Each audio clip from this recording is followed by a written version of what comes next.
नमस्ते बच्चों। तो आज के लेक्चर में हम लोग देखेंगे कि कोई फंक्शन अगर दिया हुआ है तो उसको कैसे पता करेंगे कि वन वन है या मिनी वन है। नहीं, पिछले क्लास में हम लोग एंड किए थे इंटू वन टू पे। नहीं, तो इंटू वन टू पता करना हो तो कैसे करेंगे, तो उसमें रेंज निकाले थे। और one one many one find करने के 4 मेथड होते हैं और चारों इंपॉर्टेंट होते हैं। कोई क्वेश्चन एक से बनेगा, दूसरे से में से दिक्कत होगा, कोई क्वेश्चन 2 मेथड से भी बन जाएगा। तो चारों मेथड पता होना चाहिए, तभी 100% क्वेश्चन को आप चेक कर पाएंगे। ठीक है। और फिर जब one one many one check कर लेंगे तब हम लोग कंबाइन करके देखेंगे कि कोई फंक्शन दिया हुआ है तो उसमें दोनों चीज़ पता करेंगे, वन वन मिनी वन भी इंटू वन टू भी। ठीक है ना। तो दोनों को मिक्स कर देंगे तो 4 टाइप के फंक्शन हो जाएंगे। एक वन वन ऑन टू होगा, एक मिनी वन ऑन टू होगा, मतलब ऑन टू फंक्शन दोनों के साथ, वन वन के साथ भी, मिनी वन के साथ भी। फिर इंटू में भी 2 फंक्शन होगा, एक वन वन इंटू, एक मिनी वन इंटू। ठीक है ना। तो दोनों चीज़ चेक करेंगे, one one many one into onto भी। ठीक है ना। तो अभी हम लोग पहले one one many one check कर रहे हैं। तो लिखते हैं मेथड फॉर फाइंडिंग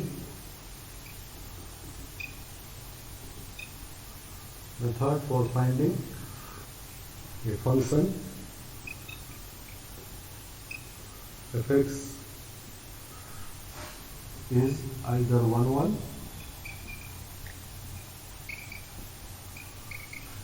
और many 1। ठीक है ना।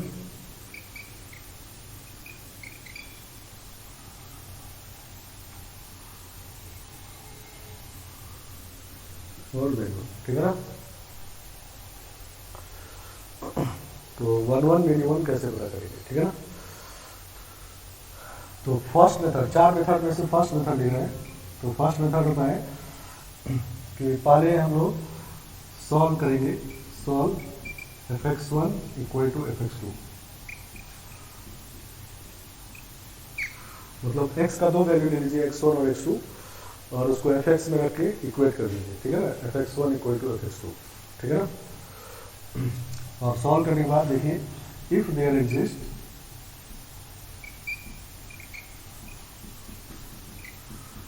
Any real solution. ठीक है ना। Real solution,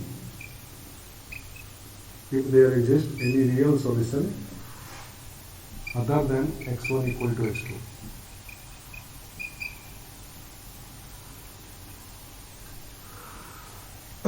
x1 equal to x2 के अलावा कोई रियल सॉल्यूशन आ जाए, देन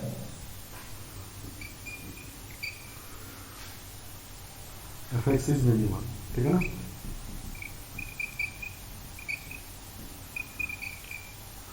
और सिर्फ अगर x1 equal to x2 he solution आया और कोई रियल सॉल्यूशन नहीं आया, अदरवाइज fx इज 1 1। ठीक है ना।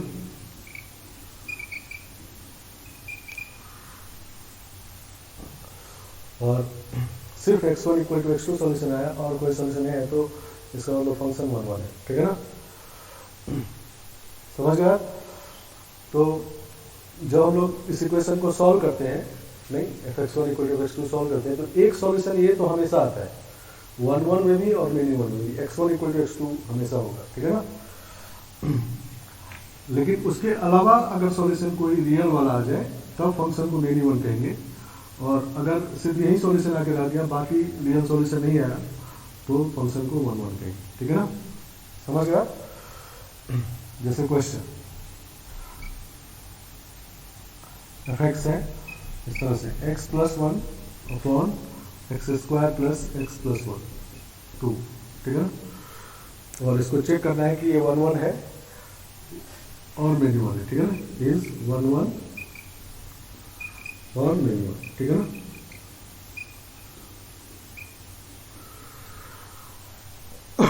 समझ गया। तो हम लोग पहले क्या करेंगे, fx1 इक्वल टू fx2 कर देंगे। ठीक है ना। नहीं, जैसे ही तो fx1 निकालेंगे तो ये हो जाएगा x1 plus 1 upon x1 square plus x1 plus 2, और इधर हो जाएगा x2 plus 1 upon x2 square plus x2 plus 2। ठीक है ना। तो इस तरह से हो गया, कोई दिक्कत नहीं होना चाहिए इसमें। अब क्या करते हैं, इसको इधर मल्टीप्लाई करते हैं, इसको इधर मल्टीप्लाई करते हैं, ठीक है ना। तो इसको लिख सकते हैं हम लोग x1 plus 1 into x2 square plus x2 plus 2 is equal to x2 plus 1 into x1 square plus x1 plus 2, ठीक है ना। तो मल्टीप्लाई जो करेंगे तो ये हो जाएगा x1 x2 square plus x1 x2 plus 2x1 और फिर 1 के साथ सबको मल्टीप्लाई करेंगे, नहीं तो 1 के साथ करेंगे तो हो जाएगा x2 square plus x2 plus 2, ठीक है, इक्वल टू, अब इधर भी वैसे ही करेंगे तो ये हो जाएगा x2 x1 square plus x1 x2 plus 2x2 और x2 के फिर 1 के साथ करेंगे तो x1 square plus x1 plus 2, x1 x2 दोनों साइड कैंसिल हो जाएगा, समझ गया, 2 भी कैंसिल हो जाएगा, सही ना। तो x1 को इधर लाएंगे तो इसके साथ तो एक x1 खत्म हो जाएगा तो 2x1 का x1 बच जाएगा और x2 को जब इधर लाएंगे तो ये माइनस x2 हो जाएगा, नहीं, और x2 स्क्वायर माइनस, सबको एक साइड ले आते हैं लेफ्ट साइड में, ठीक है ना। तो ये ऐसा हो जाएगा x1 x2 square minus x2 x1 square, नहीं, x1 x2 स्क्वायर माइनस ये वाला इधर आएगा और plus x2 square minus x1 square, नहीं, x2 स्क्वायर और माइनस x1 स्क्वायर और x1 तो एक ही बार बचा है प्लस x1 और माइनस x2 इक्वल टू 0, ठीक है। तो इसमें से कॉमन आ रहा है x1 x2, तो x1 x2 कॉमन ले लेते हैं तो यहाँ बच जाएगा x2 माइनस x1 और ये भी फैक्टराइज हो जाएगा तो x2 माइनस x1 और x2 प्लस x1 और इसमें -1 ले लेंगे तो ये भी x2 माइनस x1, नहीं, तो x2 माइनस x1 पूरे में फैक्टर आ गया, नहीं, x2 माइनस x1 इंटू अब क्या बचा यहाँ पर x1 x2 प्लस x1 और -1, नहीं, इक्वल टू 0। तो एक सॉल्यूशन तो ये 0 होगा तो x1 इक्वल टू x2 आएगा, नहीं, ये तो हमेशा आना ही है, इसीलिए x1 माइनस x2 हमेशा फैक्टर इसका होगा ही, इसको जब सॉल्व करेंगे तो x1 माइनस x2 फैक्टर आएगा, ठीक है ना। और अब इसको 0 करते हैं तो x1 x2 plus x2 equal to 1, नहीं, तो x2 अब ये सॉल्यूशन तो आ गया लेकिन रियल है कि नहीं ये चेक करना है, तो x2 को x1 के फॉर्म लिखते हैं तो x2 कॉमन आ गया इन दोनों में, नहीं, इसको उधर ले जाते हैं तो 1 minus x1 bye 1 plus x1, ठीक है, ये x2 आ गया, नहीं, तो रियल सॉल्यूशन है ये, तो इसका मतलब फंक्शन क्या हो गया, मिनिमम, नहीं, तो इसमें ये सॉल्यूशन तो आया लेकिन उसके अलावा दूसरा रियल सॉल्यूशन भी आ गया, नहीं, तो ये बात हो गया, तो फंक्शन मिनिमम हो गया, ठीक है ना, आया बात समझ में।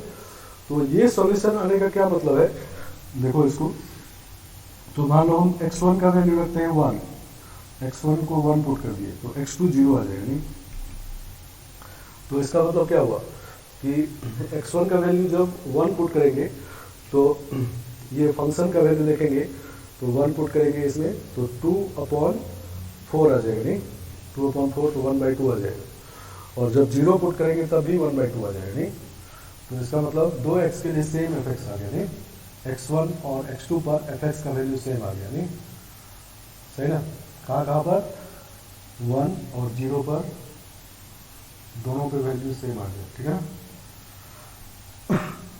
कितना आ गया 1/2, ठीक है। तो मिनिमम फंक्शन यही होता है ना कि कम से कम 2x का वैल्यू ऐसा हो जिसके लिए y सेम हो जाए तो मिनिमम हो गया, नहीं, आया बात समझ में। अगर ये सॉल्यूशन रियल नहीं आता तो इसको तब हम लोग मिनिमम नहीं करते तब 1 हो जाता, नहीं, जैसे नेक्स्ट एग्जांपल ये,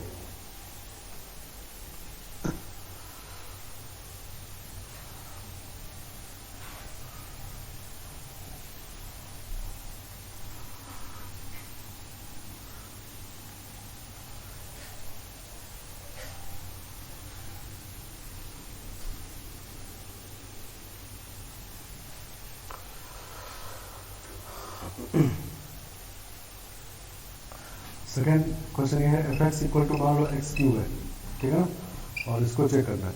तो हम लोग क्या करेंगे, fx1 इक्वल टू fx2 करेंगे, नहीं तो ये हो जाएगा x1 cube equal to x2 cube. तो इधर ले आते हैं, फैक्टराइज कर लेते हैं, तो x1 माइनस x2 और आएगा x1 square plus x1 x2 plus x2 square, ठीक है ना। तो एक सॉल्यूशन तो x1 इक्वल टू x2 आ गया, नहीं इससे ये तो हमेशा आना है, ठीक है ना। अब इसको ये सॉल्यूशन तो आ रहा है x2 square plus x1 x2 plus x1 square equal to 0, नहीं इसको पहले लिख दिए, कोई फर्क नहीं पड़ता।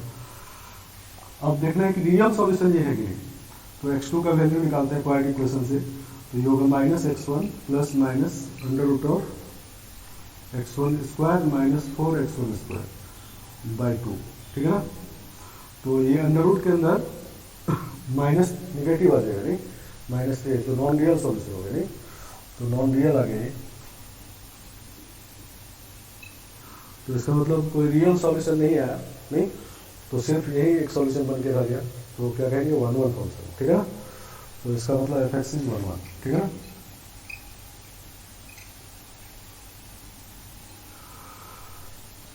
तो 1 1 फंक्शन में एक ही सॉल्यूशन होता है, x1 इक्वल टू x2। अगर fx1 इक्वल टू x2 है तो x1 इक्वल टू x2 होगा, नहीं जैसे लिखते हैं हम लोग log x equal to log 2, तो x इक्वल टू 2 लिख देते हैं, नहीं और कोई सॉल्यूशन नहीं होता है इसमें। तो ये 1 1 फंक्शन है, ठीक है, लॉग वाला, ठीक है। लेकिन यहीं पर लिखते हैं मान लो sine x equal to sine pi by 4, तब हम लोग x क्या लिखते हैं, x इक्वल लिखते हैं n पाई प्लस माइनस 1 का पावर n पाई बाई 4, नहीं तो इसमें एक सॉल्यूशन जब 0 रखेंगे, n का वैल्यू इंटीजर होता है, तो n को जब 0 रखेंगे तो पाई बाई 4 तो आएगा, ये दोनों एक बार इक्वल आ गए, लेकिन उसके साथ साथ और बहुत सारा सॉल्यूशन है, ठीक है ना। तो इसका मतलब साइन एक्स फंक्शन जो है वो मिनिमम फंक्शन है, ठीक है ना। आया बात समझ में। तो जब भी 1 1 फंक्शन का इक्वेशन सॉल्व करते हैं हम लोग, तो fx1 इक्वल टू fx2 का एक ही सॉल्यूशन होता है, x1 इक्वल टू x2। और मिनिमम फंक्शन का इक्वेशन सॉल्व करते हैं तो x1 इक्वल टू x2 तो सॉल्यूशन होता ही है, उसके अलावा भी और रियल सॉल्यूशन होता है, ठीक है ना। चलो, तो ये फर्स्ट मेथड है चेक करने का, 1 1 मिनिमम चेक करने का। लेकिन इसका रिस्ट्रिक्शन क्या है, रिस्ट्रिक्शन ये है कि एक तो लेंदी होता है कभी कभी, नहीं और दूसरा इसको नेचुरल डोमेन में ही यूज कर सकते हैं। मतलब जैसे अभी फंक्शन था x plus 1 upon x square plus x plus 2, तो थोड़ा बड़ा हो गया, और फंक्शन बड़ा होता तो और बड़ा हो जाता, लेंदी होता है पहला बात। और दूसरा कि नेचुरल डोमेन जो है इसका ऑल रियल नंबर, तो ऑल रियल नंबर में अगर चेक करना हो, इसका डोमेन ऑल रियल नंबर है, तो पूरे माइनस इन्फाइनाइट से इन्फाइनाइट में चेक करना हो तब ये मेथड यूज करेंगे। अगर स्पेसिफाइड डोमेन से मान लो 0 से 1 में चेक करना है कि तब 1 1 है कि नहीं, या मेनी 1 है, ठीक है ना, तो उस केस में ये मेथड फेल हो जाता है, ठीक है ना, समझ गया। तो सेकेंड मेथड पे हम लोग जाते हैं।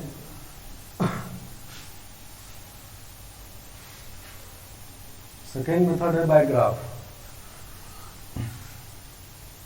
सेकेंड मेथड यूज करते हैं बाय ग्राफ। ग्राफ अगर फंक्शन का ड्रॉ कर सकते हैं तो ग्राफ से चेक करते हैं 1 1 में। कैसे चेक करते हैं, तो लिखते हैं इस तरह से, if there exist any line parallel to x axis,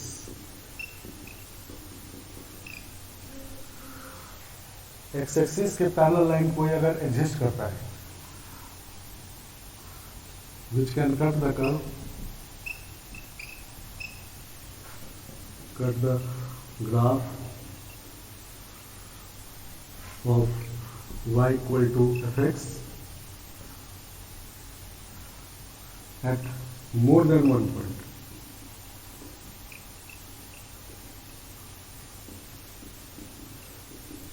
एक से ज्यादा पॉइंट पे कट कर दे, ठीक है ना,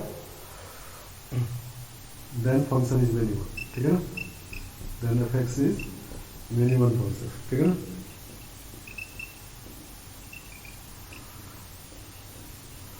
मतलब एक्स एक्सिस के पैरेलल कोई भी एक लाइन अगर ग्राफ को y equal to fx graph को एक से ज़्यादा पॉइंट पे कट कर दिया, ठीक है ना, तो फंक्शन को मिनिमम कर देंगे, ठीक है ना। और अगर ऐसा लाइन पॉसिबल नहीं है, अदरवाइज fx इज 1 1, ठीक है ना, fx is 1 1 फंक्शन।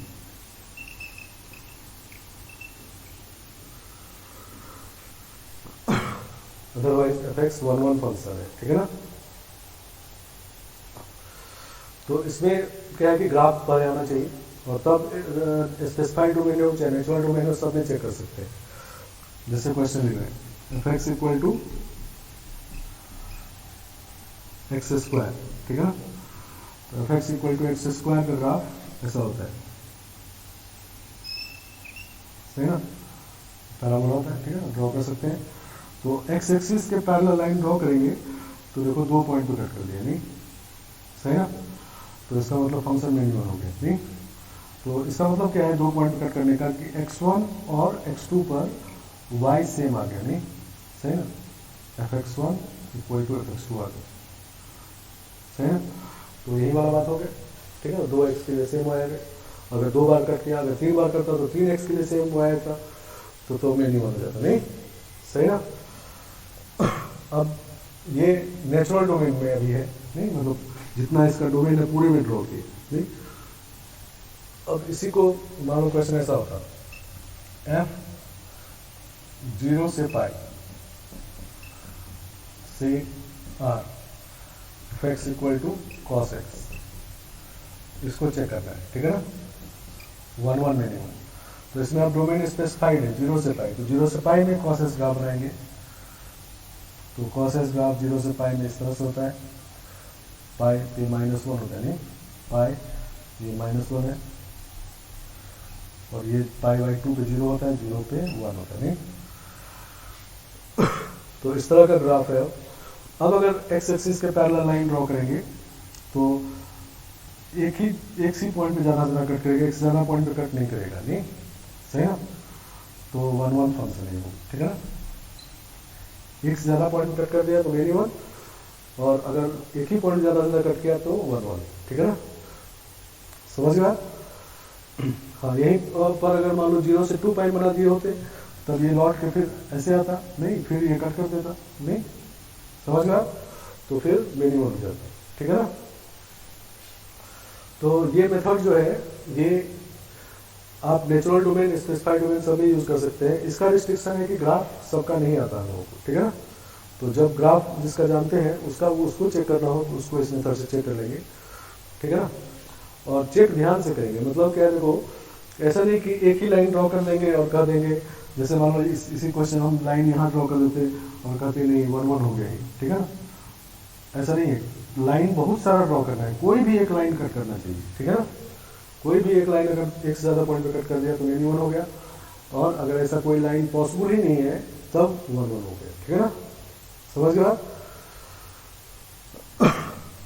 चलो, तो दूसरा मेथड ये है, इसका रिस्ट्रिक्शन भी समझ में आ गया कि ग्राफ पता होना चाहिए। फिर ये सबसे अच्छा मेथड है, इसको ग्राफ नहीं तुरंत चेक हो जाएगा, ठीक है ना।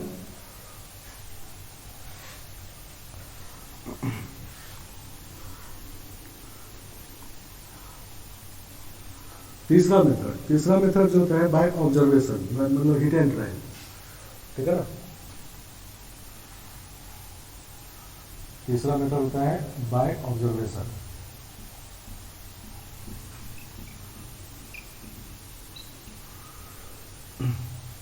समझ गया, ऑब्जर्वेशन से देखते हैं हम लोग, ठीक है ना, मतलब हिट एंड ट्रायल।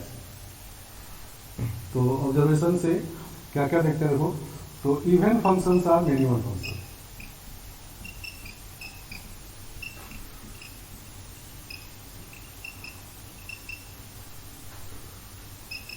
ठीक है ना। इवन फंक्शन मिनिमम होता है, क्यों, क्योंकि मान लो एफ ऑफ -2 पे जो वैल्यू होगा एफ ऑफ 2 का भी वही वैल्यू होगा, नहीं सही ना। तो fx1 इक्वल टू fx2 हो गया, नहीं समझ गया।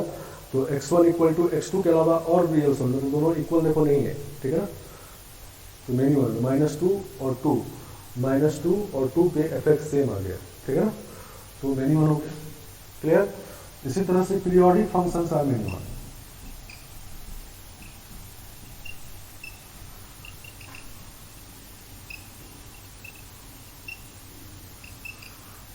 पीरियोडिक फंक्शन जो होते हैं वो भी मिनिमम होते हैं, ठीक है ना। क्योंकि पीरियोडिक फंक्शन में क्या होता है कि एफ एक्स प्लस टी जो होता है एफ एक्स के इक्वल होता है, और एफ एक्स प्लस 2t भी एफ एक्स के इक्वल होता है, नहीं तो 3x के लिए सेम y आ गया, नहीं तो मिनिमम फंक्शन हो गया, ठीक है ना। तो इवन फंक्शन मिनिमम होता है, लेकिन ऐसा इसका मतलब ये नहीं कि ऑड फंक्शन 1 1 होता है। ऑड फंक्शन में भी 1 1 मिनिमम कुछ भी हो सकता है, और नाइदर और इवन नॉर ऑड भी 1 1 मिनिमम कुछ भी हो सकता है, ठीक है ना। उसी तरह से दूसरा लिखे हैं कि पीरियोडिक फंक्शन आर मिनिमम, इसका मतलब ये नहीं कि कोई नॉन पीरियोडिक फंक्शन 1 1 हो जाएगा, ठीक है ना। Non periodic function may be 1 1 और मिनिमम, ठीक है ना। तो इसमें क्या है कि ये दोनों तो है, और भी हम लोग ऑब्जर्वेशन कर सकते हैं, ठीक है ना, ये क्वेश्चन समझते हैं। लेकिन इससे क्या है कि सिर्फ मिनिमम पता चलता है, ऑब्जर्वेशन से सिर्फ मिनिमम पता चलता है, ठीक है ना। 1 1 इससे कंफर्म नहीं होता, सही ना। मतलब हम लोग को एक्चुअली इसमें क्या देख रहे हैं कि कम से कम 2x के लिए y अगर सेम आ जाए, ऐसा 2x ढूंढ लें हम लोग किसी भी तरह से, तो फंक्शन मिनिमम हो गया, ठीक है ना। तो वही ढूंढने का कोशिश करते हैं। अगर मान लो नहीं मिल रहा है तो हम लोग ढूंढते रहेंगे, पूरे डोमेन में ढूंढते रहेंगे, ठीक है ना। लेकिन 1 1 का कन्फर्म इससे नहीं होगा। और जब मिल जाएगा 2x तो मिनिमम हो जाएगा, लेकिन जब नहीं मिलेगा तो 1 1 इससे कन्फर्म नहीं होगा, ठीक है ना। जैसे मान लो क्वेश्चन है, एक क्वेश्चन ये f x equal to x minus 1 x minus 2 x minus 3 plus 5, ठीक है ना। इसको चेक करना है 1 1 वेरिएबल, तो हम लोग निकालते देखो f1 निकालेंगे तो 0 आ जाएगा और 5 आ जाएगा, नहीं तो 5 आ गया। और f2 निकालेंगे तो ये भी 5 आ जाएगा, ठीक है। और f3 निकालेंगे तो ये भी 5 आ जाएगा, क्लियर है, नहीं ये पार्ट 0 हो जाएगा तो 5 आएगा।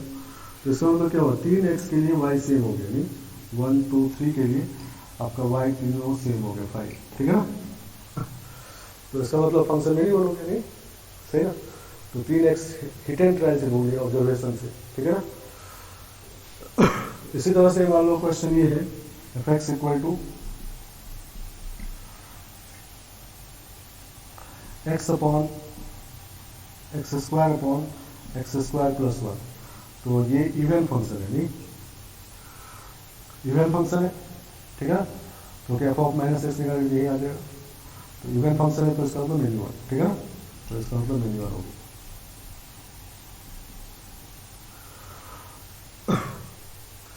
तो ये ऑब्जर्वेशन वाला मेथड है, ये ऑब्जर्वेशन वाला है। तो ये इसका रिस्ट्रिक्शन क्या है, तो ये क्लियर है कि इससे 1 1 कन्फर्म नहीं होता, सिर्फ मिनिमम आप निकालते रहेंगे, ठीक है। अगर मिनिमम है तो मैच हो जाएगा, 1 1 वाला इससे नहीं निकाल पाएंगे, ठीक है ना, समझ गया। तो फिर हमारे पास चौथा मेथड है, फोर्थ मेथड। और यही चारों मेथड है। फोर्थ मेथड सबसे ज़्यादा वर्सटाइल है, ज़्यादा जगह यूज़ करते हैं लोग, अगर कोई दिक्कत होता है तो। और पीछे वाला 3 अगर यूज़ हो जाए तो यूज़ करते रहेंगे, ठीक है ना। तो फर्स्ट वाले मेथड को कब यूज़ करना है, तो नेचुरल डोमेन में, और क्वेश्चन बड़ा सा लेंदी हो जाए तब यूज़ नहीं करना है, ठीक है ना। सेकेंड वाला मेथड जब ग्राफ जानते हैं तब यूज़ कर देना, एकदम कोई दिक्कत नहीं इसमें। और थर्ड वाले मेथड को मिनिमम फंक्शन अगर है तो ऑब्जर्वेशन हिट एंड ट्रायल से पता कर लेंगे, ठीक है ना। और अदरवाइज फोर्थ मेथड ये होता है, ठीक है ना। फोर्थ मेथड में पहला पॉइंट लिखते हैं monotonic functions are 1 1।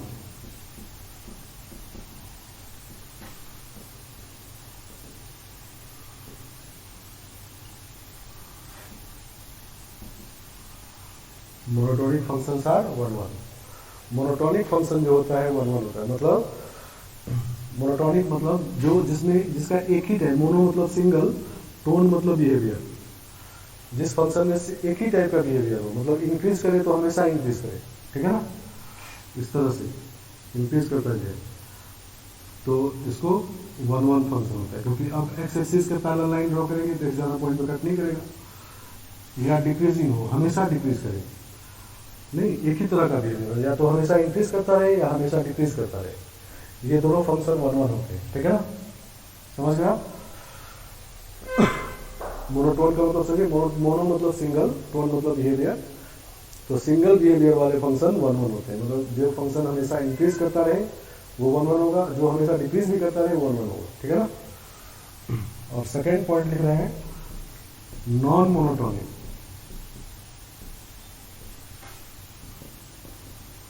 Continuous function, non monotonic continuous functions are minimum.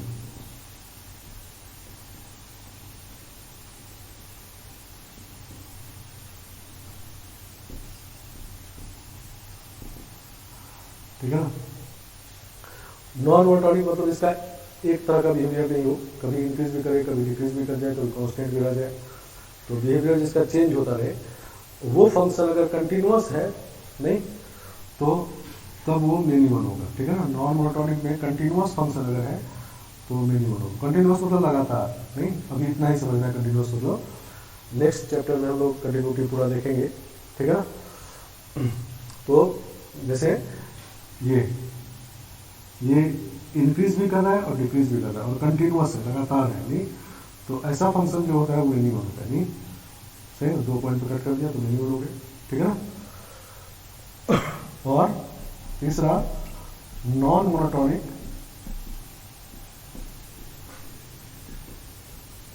Discontinuous function अगर है, डिसकंटिन्यूअस फंक्शन मतलब कहीं ब्रेक हो गया नहीं,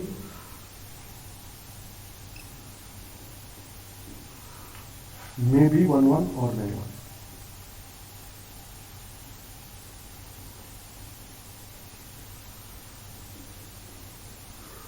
ये कुछ भी हो सकता है। ठीक है ना। समझ गया। तो मोनोटोनिसिटी से चेक करते हैं हम लोग, फोर्थ मेथड है ये। तो अगर कोई फंक्शन मोनोटोनिक हो जाए, मोनोटोनिक मतलब एक ही तरह का बिहेवियर है, इंक्रीज या डिक्रीज करता है तो 1 1 होता है। नॉन मोनोटोनिक में 2 बात होता है, कंटिन्यूअस होगा तो मिनिमम और डिसकंटिन्यूअस होगा तो 1 1 भी हो सकता है, मिनिमम भी हो सकता है। ठीक है ना। तो अब क्या क्वेश्चन है कि पहले तो हमको अब मोनोटोनिसिटी पता करना होगा फंक्शन का, तभी ये बात कहेंगे। ठीक है ना। जिस फंक्शन का ग्राफ पता है उसका तो पता है मोनोटोनिसिटी नहीं, तो जब ग्राफ पता है तो हम ग्राफिकल मेथड से कर लेंगे, तब इस पर क्यों आएंगे नहीं। तो हम लोग बिना ग्राफ बनाए मोनोटोनिसिटी कैसे पता करेंगे। मान लो कोई बड़ा फंक्शन है और हम ये जानना चाहते हैं कि ये फंक्शन का नेचर कैसा है, मोनोटोनिक है या नॉन मोनोटोनिक है। ठीक है ना। समझ गया। तो इसके लिए हम लोग पहले पढ़ेंगे मोनोटोनिसिटी।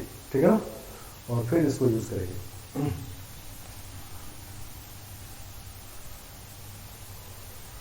तो मोनोटोनिसिटी और फंक्शन पहले पढ़ेंगे और फिर इसको यूज करेंगे। मोनोटोनिसिटी कैसे निकालते हैं बिना ग्राफ बनाए, ग्राफ बन गया तो पता चल गया, तो ग्राफ जब बन ही जाएगा तो तब इस मेथड की आने जरूरत नहीं, तो सेकेंड मेथड बाय ग्राफ वाला है ही। ठीक है ना। तो जब ग्राफ नहीं बना पाएंगे तब मोनोटोनिसिटी कैसे प्राप्त करेंगे, तो मोनोटोनिसिटी ऑफ फंक्शन।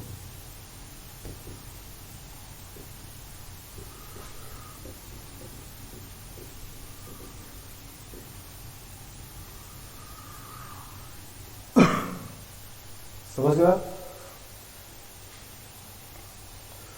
तो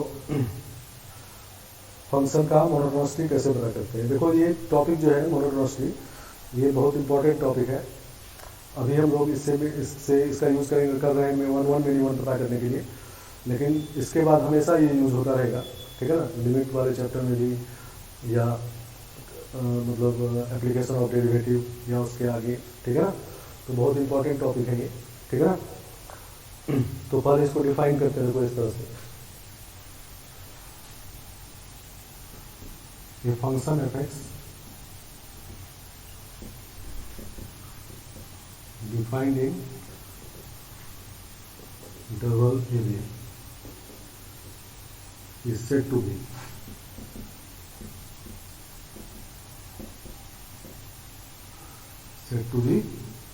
first increasing in AB if for all x1 x2 belongs to AB, x1 less than x2 implies fx1 less than fx2।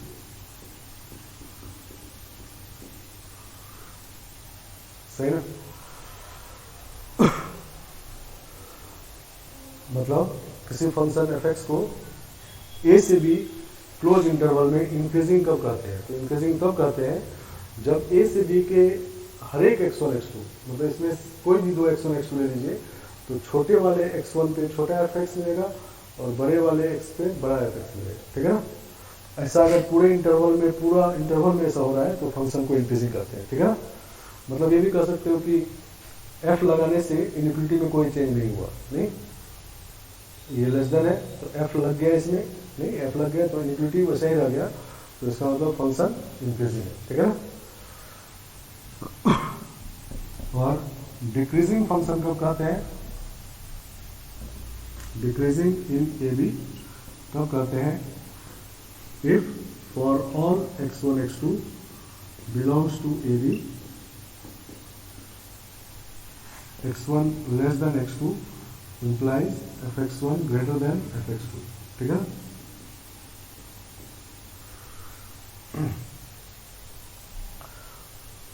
मतलब छोटे वाले x पे बड़ा fx, बड़े वाले x पे छोटा fx, नहीं, मतलब ये कह सकते हो कि इक्वलिटी चेंज हो जाए। मतलब f लगाए, देखो ये x1 छोटा है, जैसे ही f लगा तो x1 वाला बड़ा हो गया, नहीं x2 वाला छोटा हो गया, ऐसा हो जाए तो डिक्रीजिंग फंक्शन करते हैं उसको, ठीक है ना। और पूरे इंटरवल में ऐसा होना चाहिए, ठीक है ना। ऐसा नहीं कि एक x के लिए हो गया, एक पेयर ऑफ x1 x2 के लिए दूसरे पेयर के लिए नहीं हुआ, ऐसा नहीं। पूरे इंटरवल के हर एक x1 x2 पे अगर ये बात हो रहा है तो इंक्रीजिंग और ये बात हो रहा है डिक्रीजिंग, दोनों में अंतर समझ में आ रहा है।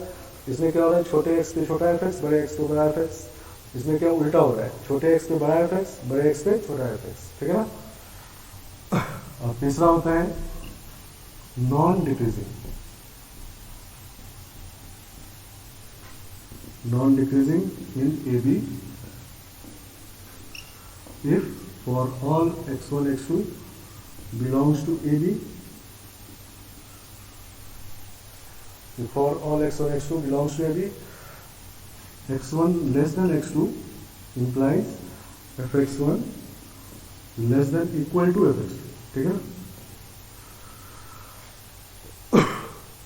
समझ गए, मतलब छोटे x पे छोटा fx। नॉन डिक्रीजिंग का मतलब ये होता है कि डिक्रीज नहीं कर रहा है, नॉन डिक्रीजिंग का सिंपल मीनिंग है डिक्रीज नहीं कर रहा है।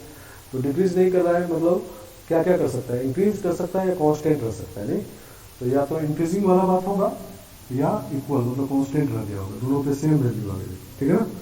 इसको नॉन डिक्रीजिंग कहते हैं, ठीक है ना। और fourth non increasing function in a b if for all x1 x2 belongs to AB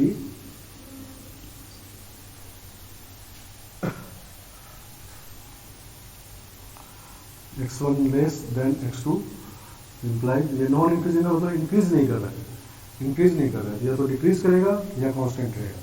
तो क्या लिखेंगे, fx1 ग्रेटर देन और इक्वल टू fx2, ठीक है ना। डिक्रीज करेगा तो ग्रेटर देन हो जाएगा और इक्वल टू मतलब कांस्टेंट हो जाएगा, ठीक है ना। तो मोनोटोनिक ये चार टाइप का फंक्शन हम लोग डिफाइन किए हैं। पहला इंक्रीजिंग फंक्शन है, इंक्रीजिंग फंक्शन मतलब जो जिसे पूरे इंटरवल में छोटे x पे छोटा fx, बड़े x पे बड़ा fx मिलता है, उसको इंक्रीजिंग फंक्शन कहते हैं। और जब उल्टा बात हो, मतलब छोटे वाले x पे बड़ा, बड़े वाले छोटा fx मिले तो डिक्रीजिंग फंक्शन कहते हैं। तो इसमें ये भी कह सकते हैं कि f लगने से इक्वलिटी चेंज नहीं हुआ, सेम रह गया इक्वलिटी, इसमें f लगने से चेंज हो गई, ठीक है।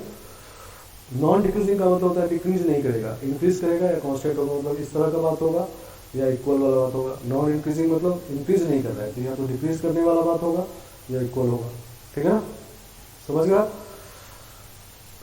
तो ये डेफिनेशन है। इसमें से ये ऊपर वाला जो दो फंक्शन है इसको मोनोटोनिक फंक्शन कहते हैं। मोनोटोनिक फंक्शन ये नहीं होता है, मोनोटोनिक ये होता है, ठीक है ना। ये दोनों फंक्शन होते हैं मोनोटोनिक कहते हैं, मतलब इसमें एक ही बिहेवियर इंक्रीज कर रहा है, नहीं इसमें दो बिहेवियर है ना, कि या तो छोटा हो गया या इक्वल भी हो गया, नहीं दो तरह का बात हो गया, ठीक है ना। तो मोनोटोनिक ये है, या तो इंक्रीजिंग या डिक्रीजिंग, ठीक है ना। चलो, लेकिन अब क्या है कि क्वेश्चन में जब आपको मान लो कोई फंक्शन मिला और आपको पूछा गया कि बताओ फंक्शन इन चारों में से कौन सा है, ठीक है ना। तो आप ऐसा नहीं कर सकते कि पूरे इंटरवल में से दो एक्स निकाल के चेक करें, तो इसमें तो इन्फाइनाइट एक्स है, ए से बी में कितने x, infinite values of x, तो हर एक एक्स पर आप चेक नहीं कर सकते, ठीक है ना। तो उस केस में हम लोग डेरिवेटिव को यूज करते हैं इसको पता करने के लिए, ठीक है ना। ये डेफिनेशन यही है, लेकिन इसको अप्लाई करना डिफिकल्ट है, ठीक है ना। तो अप्लाई करते हैं डेरिवेटिव को, ठीक है। तो कैसे देखो, देखो जब इंक्रीजिंग फंक्शन कहते हैं तो उसका ग्राफ जो होता है वो नीचे से ऊपर जाता है, नहीं ऐसे ग्राफ होता है इंक्रीजिंग फंक्शन का, ठीक है ना, नीचे से ऊपर जाएगा, नीचे से ऊपर क्यों जाएगा, क्योंकि देखो इसमें छोटे वाले एक्स पे छोटा एफ एक्स मिलेगा, बड़े वाले पे बड़ा एफ एक्स मिलेगा, x1 x2 है, तो देखो बड़ा जो एक्स है उसमें बड़ा y मिलेगा, छोटे एक्स पे छोटा y मिलेगा, ठीक है ना। तो जब नीचे से ऊपर ग्राफ ड्रॉ करते हैं तो ये बात होता है, इसीलिए इंक्रीजिंग फंक्शन ग्राफ नीचे से ऊपर की तरफ होता है, ठीक है ना। और डिक्रीजिंग फंक्शन ग्राफ ऊपर से नीचे होता है, ऐसा होता है, ठीक है ना। तो जब लेफ्ट से राइट जाएंगे तो ऊपर से नीचे आएगा, इसमें लेफ्ट से राइट जाएंगे तो नीचे से ऊपर जाएगा, ठीक है ना। इसमें देखो क्या हो रहा है कि x1 x2 है, तो जो छोटा x है उस पर बड़ा y मिलेगा, और जो बड़ा x है उस पर छोटा y मिलेगा, नहीं नीचे मिलेगा, ठीक है ना। और इसी तरह से नॉन डिक्रीजिंग वाला जो ग्राफ है, नॉन डिक्रीजिंग मतलब डिक्रीज नहीं करेगा, तो या तो इंक्रीज करेगा या कांस्टेंट रह जाएगा इससे, ठीक है ना। मतलब अगर इस पोर्शन देखेंगे इंक्रीजिंग वाले पोर्शन में तो छोटे वाले छोटा है y, बड़े वाले x पे बड़ा y, और इस पे देखेंगे तो इक्वल आएगा, नहीं। और इसी तरह से नॉन इंक्रीजिंग जो होगा वो कांस्टेंट रहेगा या डिक्रीज करेगा, नहीं। ये नॉन इंक्रीजिंग है, इंक्रीज नहीं कर रहा है, इंक्रीज नहीं कर रहा हो तो नीचे से ऊपर नहीं जा रहा है, बाकी या तो ऊपर से नीचे आ रहा है या कांस्टेंट है, ठीक है ना। आगे बात समझ में। तो इन चारों टाइप के फंक्शन ग्राफ इस तरह से होते हैं, नीचे से ऊपर जाएगा, ये नीचे से ऊपर, ऐसा नहीं कि एक्स एक्सिस के ऊपर ही रहेगा, ये हो सकता है कि ऐसे भी कट करते जाए, लेकिन नीचे से ऊपर जाएगा, ठीक है ना। और ये ऊपर से नीचे की तरफ आएगा, नीचे और नीचे आ सकता है, ये सब हो सकता है, ठीक है ना। इसी तरह बाकी दोनों भी। चलो, तो अब क्या है, देखो इंक्रीजिंग वाला जो ग्राफ है उसमें किसी पॉइंट पर अगर टेंजेंट ड्रॉ किया, हम लोग यहाँ पर टेंजेंट ड्रॉ करते हैं, ठीक है ना, किसी पॉइंट पे करो तो टेंजेंट जो एक्स पॉजिटिव एक्स के साथ एंगल बनाएगा थीटा, ये लेस देन π/2 होगा, नहीं एक्यूट एंगल होगा, ठीक है ना। दिख रहा है, नहीं π/2 तो ऐसा होगा, तो π/2 से छोटा एंगल होगा, ठीक है ना। तो इसका मतलब टेन थीटा पॉजिटिव होगा, मतलब इस टेंजेंट का स्लोप पॉजिटिव होगा, नहीं। अगर 0 π/2 एंगल होगा तो टेन थीटा पॉजिटिव होगा, और टेंजेंट का स्लोप मतलब dy/dx भी होता है या f' होता है, तो ये पॉजिटिव होगा, ठीक है ना, सही ना। तो जिस जिस जगह पे f' पॉजिटिव आ जाए वहां पर फंक्शन इंक्रीजिंग होता है, ठीक है ना। आया बात समझ में, ठीक है ना। तो इंक्रीजिंग ये चेक करना इजी है, f' निकालना इजी है, डिफरेंशिएट करना, और greater than 0 less than 0 wavy curve से देखना जानते हैं हम लोग, तो ये चेक करना इजी है, इसीलिए डेरिवेटिव को अप्लाई करते हैं। फंक्शन का जो डेफिनेशन है इंक्रीजिंग फंक्शन का, इसको यूज नहीं करके वही बात जो डेरिवेटिव के साथ हो रहा है वो यूज कर रहे हैं, ठीक है ना। क्योंकि ये काम करना हम लोग इजीली जानते हैं वेवी कर्व से, ठीक है ना, समझ गया। इसी तरह से इसमें देखेंगे तो कोई टेंजेंट ड्रॉ करेंगे तो ये ऑब्ट्यूज एंगल बनाएगा, ठीक है ना। तो इसमें टेन थीटा नेगेटिव होगा, नहीं तो f' नेगेटिव होगा, ठीक है, समझ गया। और इसमें देखेंगे तो f' या तो पॉजिटिव होगा या जीरो भी होगा, नहीं f' greater than equal to 0 होगा इसमें, क्योंकि यहाँ पर तो एक्स एक्सिस के पैरेलल हो जाएगा टेंजेंट ना, तो एक्स एक्सिस का पैरेलल टेंजेंट मतलब स्लोप 0 हो गया, तो f' 0 भी हो सकता है और पॉजिटिव भी हो सकता है, इसमें f' less than equal to 0, ठीक है ना। चलो, तो इस तरह से हम लोग डेरिवेटिव को अप्लाई करके ये पता करते हैं, ठीक है ना, समझ गए बात।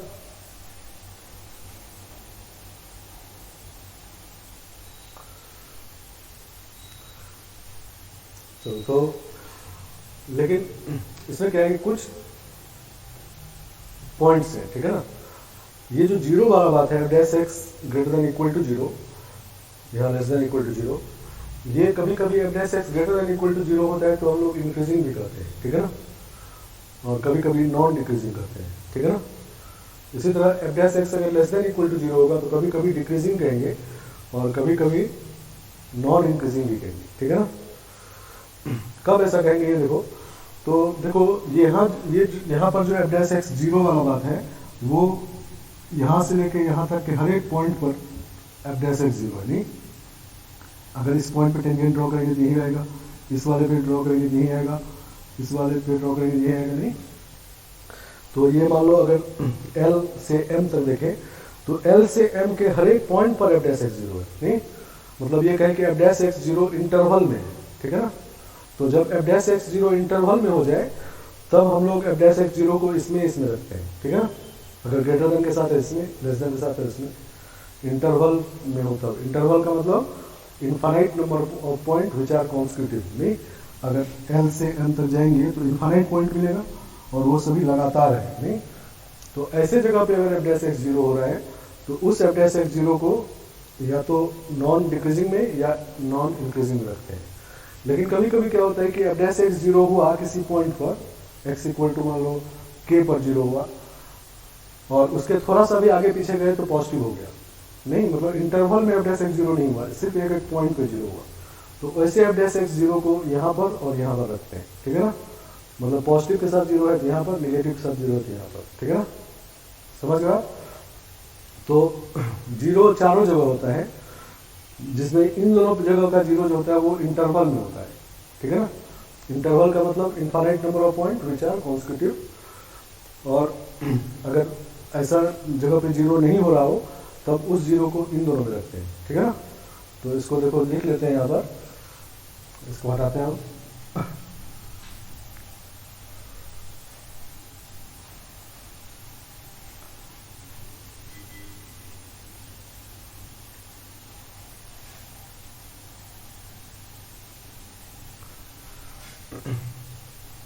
इस तरह से नोट करके लिखते हैं।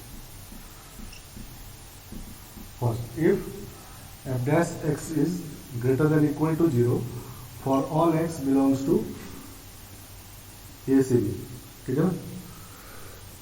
अगर पूरे इंटरवल ए से बी तक में f dash x greater than equal to zero आ जाए and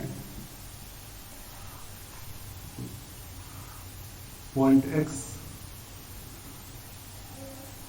for which f dash x equal to zero, dash x equal to zero, तो if f dash x is greater than equal to 0 for all x belongs to a b and point x for which this 0 does not form an interval, form an interval, then fx, देखो यहाँ पर f dash x greater than equal to 0 वाला बात इसमें लिखे हैं, लेकिन यहाँ ये तब है जब इंटरवल में f dash x जीरो हो रहा है और इसमें कहा कि does not form an interval. उस केस में अगर पॉजिटिव के साथ जीरो है तो इंक्रीजिंग करेंगे, ठीक है ना। F x is said to be increasing.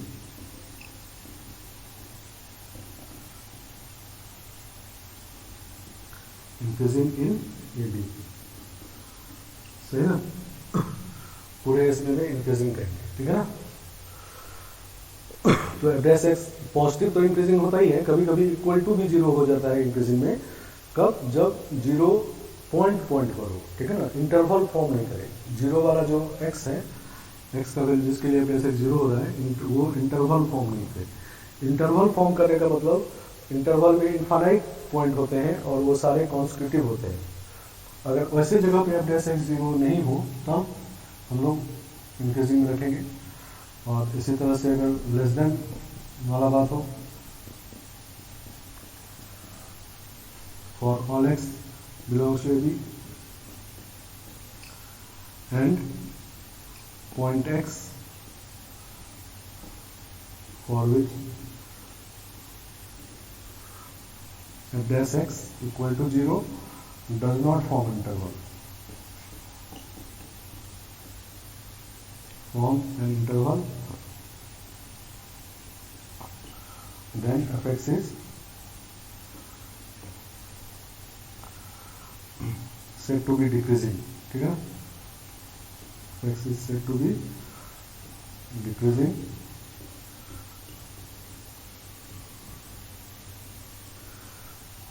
In a b, ठीक है ना। वैसे less than equal to zero हम लोग नॉन इंक्रीजिंग में लिखे हैं, लेकिन इसमें जो फिर से जीरो है वो इंटरवल में एफ डैश एक्स जीरो है। तो अगर इंटरवल में एफ डैश एक्स जीरो नहीं हो, ठीक है ना, और लेस देन के साथ जीरो हो तो इसमें रहते हैं डिक्रीजिंग वाले, ठीक है ना। ग्रेटर देन के साथ जीरो हो तो इसमें, लेस देन के साथ जीरो हो तो इसमें, मतलब जीरो चारों जगह होता है, नहीं समझ गए। ग्रेटर देन के साथ जीरो यहाँ पर नहीं, तो और लेस देन के साथ जीरो यहाँ पर। तो इन दोनों पे जीरो तब होता है, एफ डैश एक्स जीरो तब होता है जब एफ डैश एक्स इंटरवल में जीरो हो रहा हो, ठीक है ना। पूरे इंटरवल मान लो 1 से 2 पूरे में जीरो हो गया एफ डैश एक्स, तब इसमें रखेंगे। और अगर मान लो 1 से 2 किसी एक पॉइंट 1.5 पे जाके एफ डैश एक्स जीरो हो गया, बाकी जगह पे पॉजिटिव हो गया तो इसमें रखेंगे, और बाकी जगह पे नेगेटिव हो गया तो इसमें रखेंगे, ठीक है ना। आए बात समझे। तो इस तरह से हम लोग फंक्शन का मोनोटोनिसिटी पता करेंगे। मतलब मोनोटोनिसिटी जिस फंक्शन का पता करना होगा उसको पहले डिफरेंशिएट कर लेंगे, नहीं एफ डैश एक्स निकालेंगे, और जिस जगह पे वो पॉजिटिव आ जाएगा वहाँ इंक्रीजिंग तो कहेंगे ही, लेकिन अगर किसी पॉइंट पे जीरो आ जा रहा है और f dash x equal to भी जीरो हो जाए तब भी इंक्रीजिंग कहेंगे, ठीक है ना, समझ गया। और ये देखना ईजी है क्योंकि एफ डैश एक्स निकाल लेंगे उसका वे भी कर्व बनाना ईजी है, नहीं। तो इसमें कंफ्यूजन ये भी नहीं होना चाहिए कि हम लोग मोनोटोनिसिटी इंक्रीजिंग डिक्रीजिंग कहते हैं एफ एक्स को, ठीक है ना। F x is said to be increasing और डिक्रीजिंग, और यहाँ किसको देखें एफ डैश एक्स को, ठीक है ना।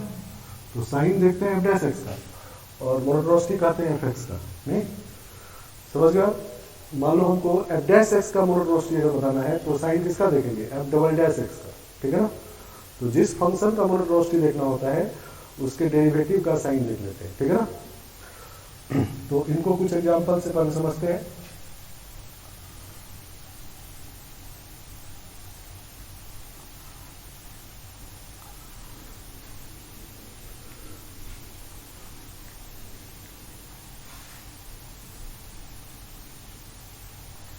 इनको एग्जांपल से समझते हैं। तो क्वेश्चन ये है, फाइंड मोनोटोनिसिटी ऑफ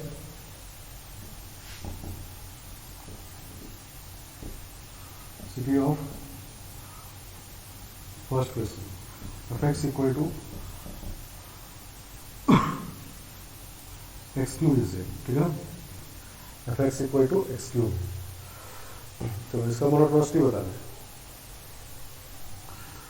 तो इसका एफ डैश एक्स निकालेंगे तो 3x स्क्वायर, नहीं, और ये क्लियर है कि ये greater than equal to zero है, नहीं, for all x belongs to 1।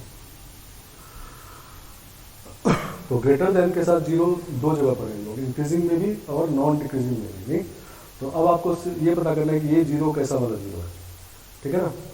तो एफ डैश एक्स जीरो कहाँ पर हुआ, इसको जब जीरो करेंगे तो एक्स का सिर्फ एक वैल्यू आएगा जीरो, नहीं। एफ डैश एक्स को अगर जीरो किया जाए तो एक्स इक्वल टू जीरो आएगा, नहीं, एक ही पॉइंट पर जीरो हुआ है, बाकी जगह पॉजिटिव है, ठीक है। तो इस जीरो कहाँ रखेंगे, इंक्रीजिंग वाले, नहीं, क्योंकि जब भी जीरो वाला पॉइंट इंटरवल फॉर्म नहीं कर रहा हो, तो इंटरवल मतलब तो इनफाइनाइट पॉइंट होते हैं, तो इनफाइनाइट पॉइंट पे अगर एफ डैश एक्स जीरो आता वो सारे लगातार होते तब जाके इंटरवल फॉर्म होता, तब उसको रखते नॉन डिक्रीजिंग में रखते जा करके, नहीं।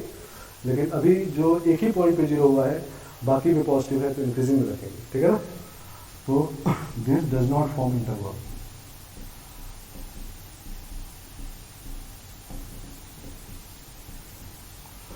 तो इसका मतलब एफ एक्स इज इंक्रीजिंग, नहीं।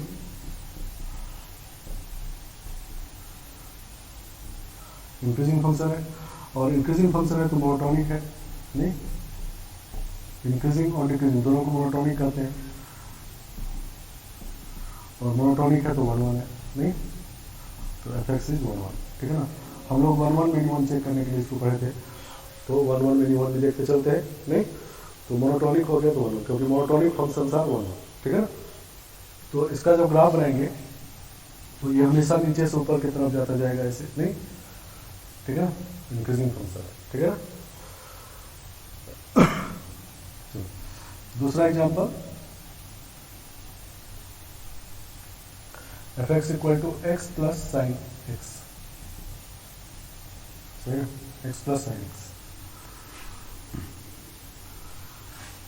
तो इसको इसका मोनोटोनिसिटी देखते हैं तो एफ डैश एक्स निकालेंगे, नहीं मोनोटोनिसिटी देखते हैं एफ एक्स का तो साइन देखते हैं एफ डैश एक्स का, नहीं तो मोनोटोनिसिटी निकालने के लिए एफ डैश एक्स का साइन देख रहे हैं तो इसका 1 हो जाएगा और ये हो जाएगा प्लस कॉस एक्स, नहीं 1 plus cos x, sine x का रिप्रेजेंटेशन कॉस एक्स, नहीं तो इसका मतलब 2 कॉस स्क्वायर एक्स बाई 2। अब 2 कॉस स्क्वायर एक्स बाई 2 तो हमेशा ग्रेटर देन इक्वल टू 0 होगा, नहीं कोई दिक्कत नहीं, ठीक है ना, for all x greater than equal to 0 रहेगा, ठीक है ना।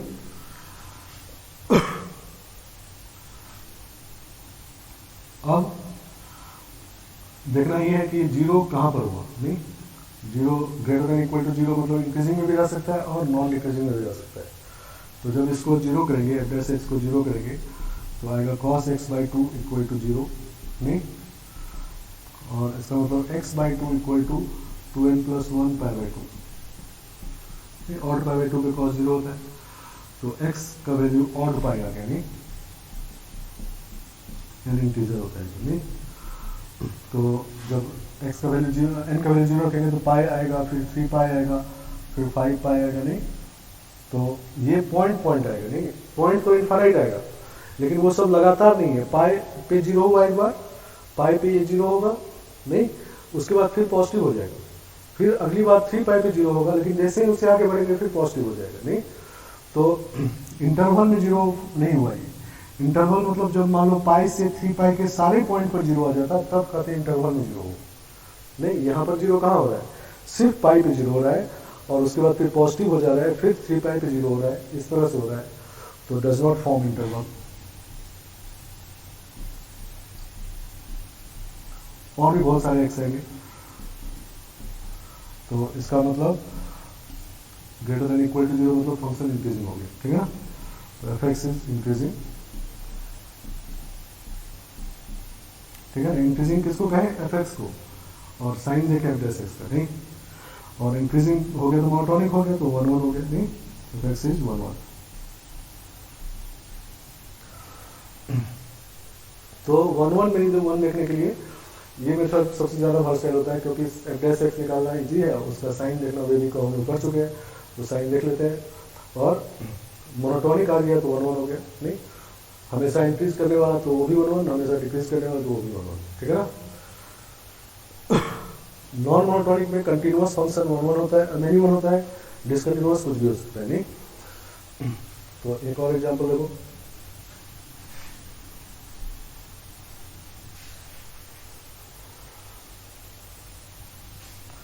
Question number 3, f x equal to मान लेते हैं x cube minus 3x plus 4, ठीक है ना, इसको चेक करना है कि 1 1 है या मिनी 1 है, ठीक है ना। तो मोनोटोनिसिटी वाले मेथड से करते हैं तो पहले हम लोग एफ डैश एक्स निकालेंगे, f dash x equal to 3x square minus 3 तो 3 कॉमन हो जाएगा, x माइनस 1 x प्लस 1, ठीक है ना, sine of f dash x, f dash x का साइन देखते हैं, ठीक है ना।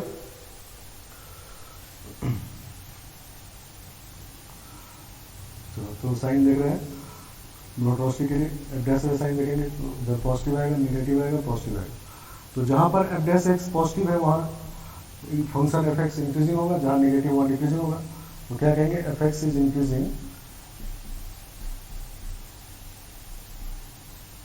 इन द इंटरवल, कहाँ से कहाँ तक, माइनस इनफाइनाइट से -1 यूनियन 1 से infinite, and F x is decreasing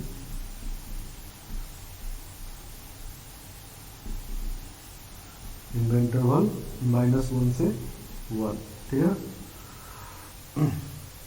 समझा।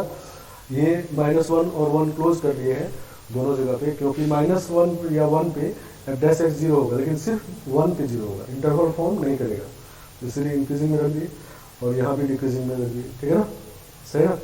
तो -1 से 1 तक ये डिक्रीज करता हुआ जाएगा और फिर उसके बाद इंक्रीज करेगा, ठीक है ना। तो ये फंक्शन को देखोगे तो इस तरह का है कि पहले माइनस इनफाइनाइट से -1 में इंक्रीज किया, -1 में, फिर उसके बाद डिक्रीज करना शुरू हुआ और 1 तक फिर इंक्रीज करना शुरू हो, ठीक है, ऐसा है। तो मिनिमम फंक्शन हो गया, नहीं सही ना, एक्स एक्सिस के पैरेलल लाइन ड्रॉ करेंगे तो ज़्यादा पॉइंट कट कर दिए तो मिनिमम हो गया, नहीं, तो इसका मतलब F x is minimum.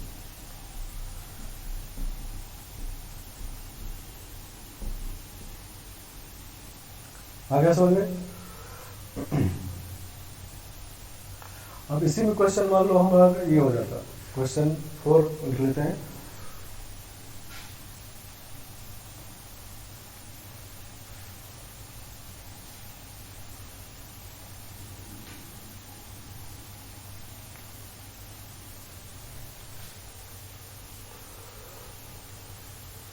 Question 4 तो एफ मान लो होता है ऐसा, -1 से 1 से R f x equal to same function होता है, ठीक है, एक्स क्यूब -3x + 4, नहीं, तो अब हमारा डोमेन स्पेसिफाइड हो गया, नहीं, यहाँ कुछ नहीं दिया था तो नेचुरल डोमेन था, ठीक है। तो -1 से 1 नहीं देख रहे, तो -1 से 1 में देखेंगे तो डिक्रीजिंग है, नहीं सही ना, तो एफ एक्स इज डिक्रीजिंग,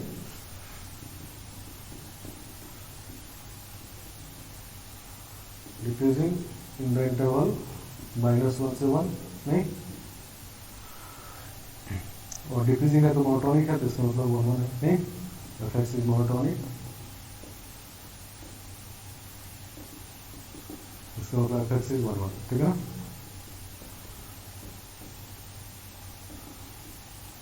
समझ गए? तो इस तरह से लोग मोनोटोनिसिटी यूज करते हैं, ठीक है ना। तो मोनोटोनिसिटी जैसा हम लोग बात कर रहे थे, मोनोटोनिसिटी बहुत इंपॉर्टेंट टॉपिक है, और अभी तो 1 मिलियन के लिए चेक कर रहे हैं, फिर आगे और भी इसके एप्लीकेशन होंगे। तो कौन कौन से क्वेश्चन इससे सॉल्व करते हैं, मोनोटोनिसिटी को कहाँ कहाँ यूज करते हैं। तो पहला क्वेश्चन वो होता है जिसमें कहा जाता है कि ये फंक्शन कब इंक्रीज कर रहा है कब डिक्रीज कर रहा है ये बताइए, तो उसके लिए मोनोटोनिसिटी निकाल दीजिए। तो डायरेक्ट क्वेश्चन हुआ, नहीं, कि find intervals of monotonicity of given function, ठीक है ना, कि ये फंक्शन कब इंक्रीज कर रहा है कब डिक्रीज कर रहा है, ठीक है ना। तो एक पहला क्वेश्चन हुआ जिसमें सीधा सीधा कहा जाएगा। दूसरा क्वेश्चन होता है यही 1 मिलियन चेक करने में, मतलब क्वेश्चन होगा 1 मिलियन का, लेकिन हम लोग निकालेंगे मोनोटोनिसिटी और मोनोटोनिसिटी निकाल के कहेंगे 1 मिलियन, ठीक है ना। तीसरा क्वेश्चन होता है इनिक्विटी वाला, ठीक है ना। इनिक्विटी वाला क्वेश्चन जैसे इंक्रीजिंग फंक्शन है, तो इंक्रीजिंग फंक्शन किसी इनिक्विटी में लगेगा या हटेगा तो इनिक्विटी में कोई चेंज नहीं होगा, नहीं, जो उसका डेफिनेशन था।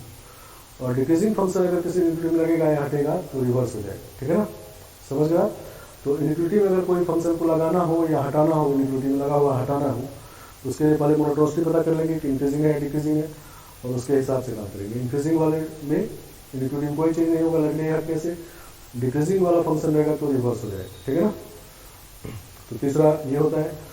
और चौथा होता है ग्राफ बनाने में इसका यूज, नहीं, मान लो नंबर ऑफ सॉल्यूशन कभी निकालना होता है तो ग्राफ से निकालते हैं हम लोग, तो उसके लिए मोनोटोनिसिटी देख करके ग्राफ बनाते हैं, ठीक है ना, और ग्राफ बना के फिर नंबर ऑफ सॉल्यूशन वाला क्वेश्चन करते हैं, ठीक है ना।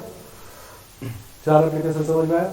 पहला तो डायरेक्ट था मोनोटोनिसिटी देखने वाला, और दूसरा बाकी 3 इनडायरेक्ट है क्वेश्चन है 1 मिलियन का दूसरा वाला, लेकिन निकाले मोनोटोनिसिटी। तीसरे वाले में इनिक्विटी का क्वेश्चन रहेगा, उसमें से फंक्शन को लगाना होगा हटाना होगा, तो उसके लिए मोनोटोनिसिटी पता कर लेंगे। और चौथा जो है वो ग्राफ बनाने के लिए कि कोई फंक्शन जो ग्राफ बनाने लेंगे तो ये देखना होगा कब इंक्रीज कर रहा है कब डिक्रीज कर रहा है, तो उसके लिए भी मोनोटोनिसिटी देखेंगे, ठीक है ना, समझ गया। तो इन चारों तरह के क्वेश्चन में मोनोटोनिसिटी देखना होता है। और मोनोटोनिसिटी देखने के लिए क्या करते हैं, जिस फंक्शन का मोनोटोनिसिटी देखना है उसके डेरिवेटिव का साइन देखते हैं, नहीं, मोनोटोनिसिटी देखना है इसका और साइन देखना है एफ डैश इसका, ठीक है ना, समझ गया।